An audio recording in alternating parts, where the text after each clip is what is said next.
Sabe aquela explosão de sentimentos que a criança tem quando de repente a gente resolve ajudar abrindo o pote de iogurte? Ou mesmo a gente resolve entregar uma fruta cortada num pratinho, sem perguntar se a criança queria comer a fruta inteira. Você sabe por que acontece isso? Vem aqui que eu vou te explicar.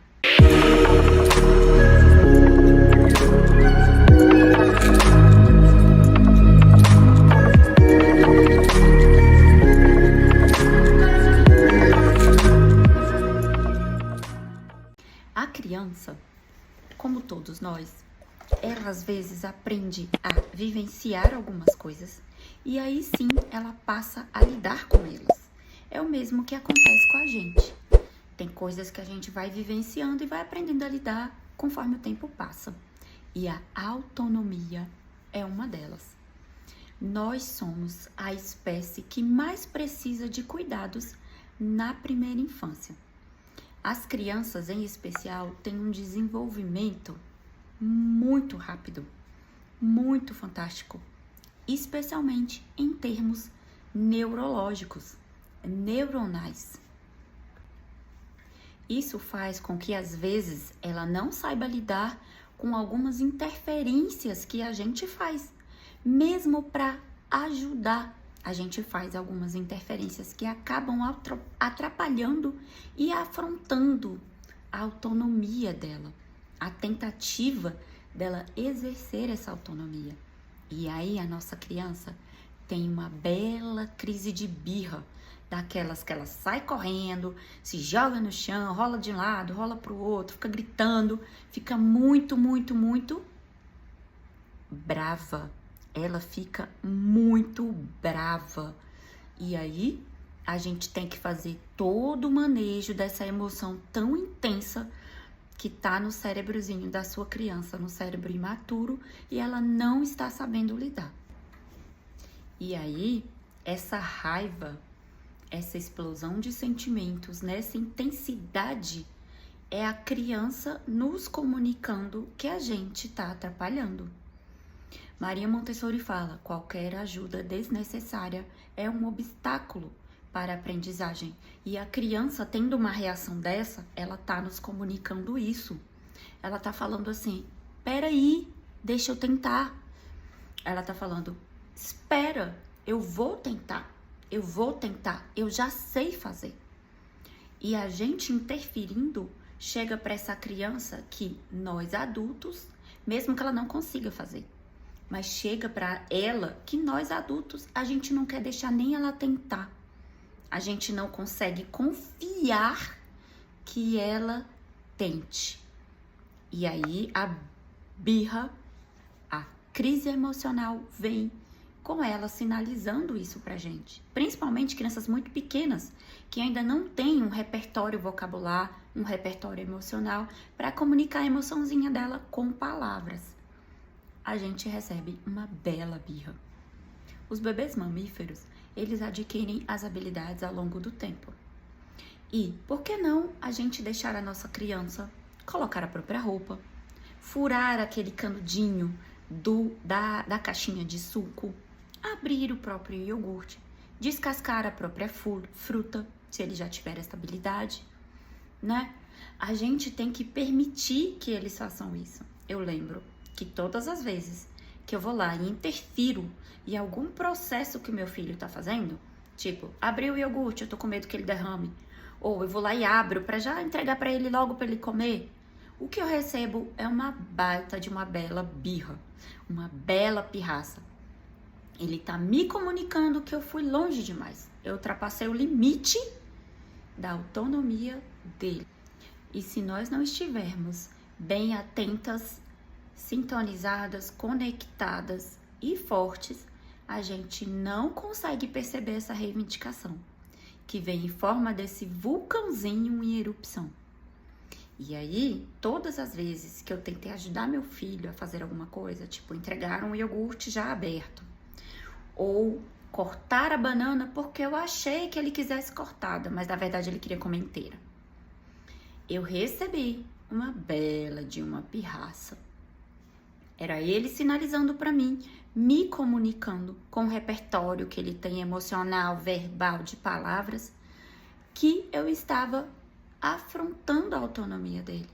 Era como se ele falasse, e ele, hoje, ele já fala, ô mãe, eu ia fazer, eu queria abrir, eu queria cortar.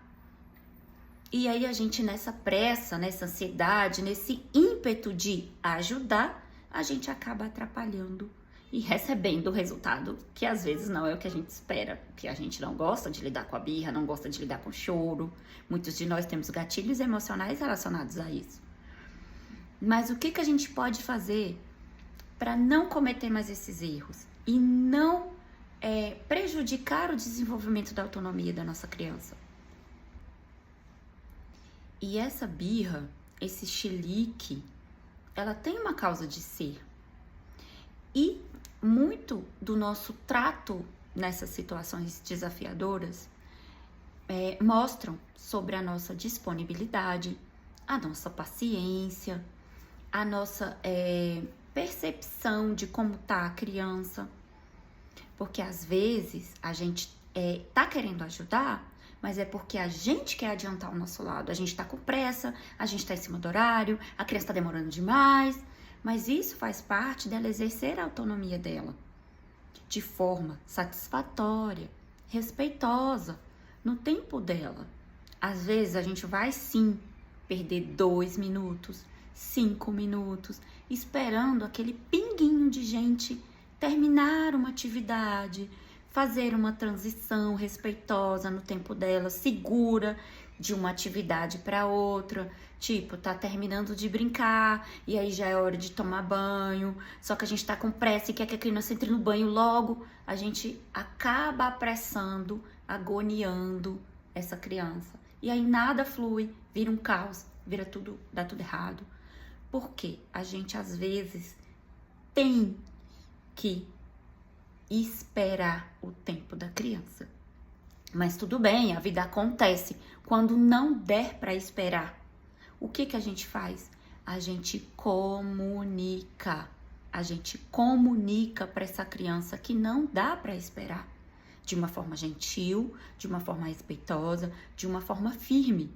Tipo, filho, filha, a mamãe agora não pode esperar. Eu vou ter que te ajudar, porque a gente vai perder o ônibus, porque a mamãe está atrasada para entrar no trabalho, porque a gente vai perder a consulta. Eu sei, é muito difícil. Às vezes a gente fica muito, muito, muito estressado. Só que a gente para um pouco e avalia que esse nosso estresse vai contaminar a criança. E aí, a não ser que você queira, que ela ache que é uma situação de pura emergência, que você tem que pegar ela à força e sair, você tem que se acalmar. Você tem que transmitir essa calma para a criança. Porque ela precisa desse processo de autonomia respeitosa no tempo dela. E aí vale, gente, aqui é uma sugestão, tá? Vale você avaliar a sua criança e ver como ela faz as transições dela.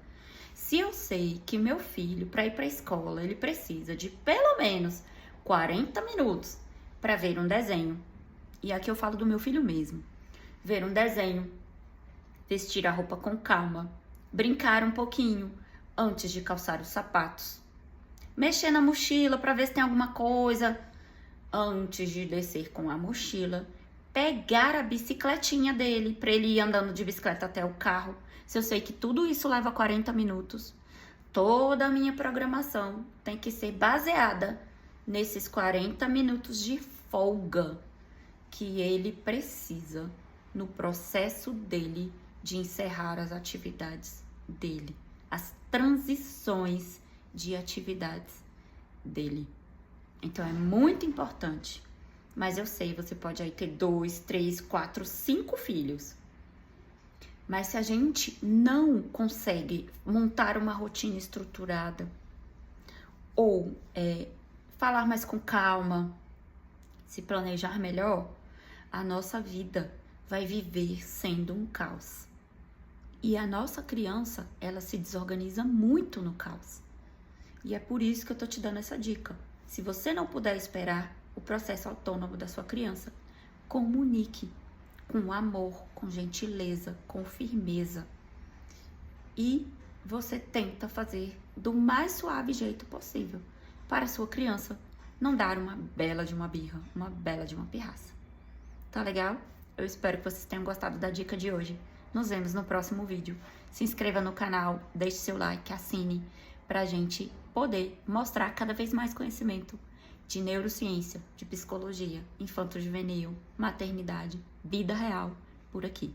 Tá bom? Nos vemos no próximo vídeo.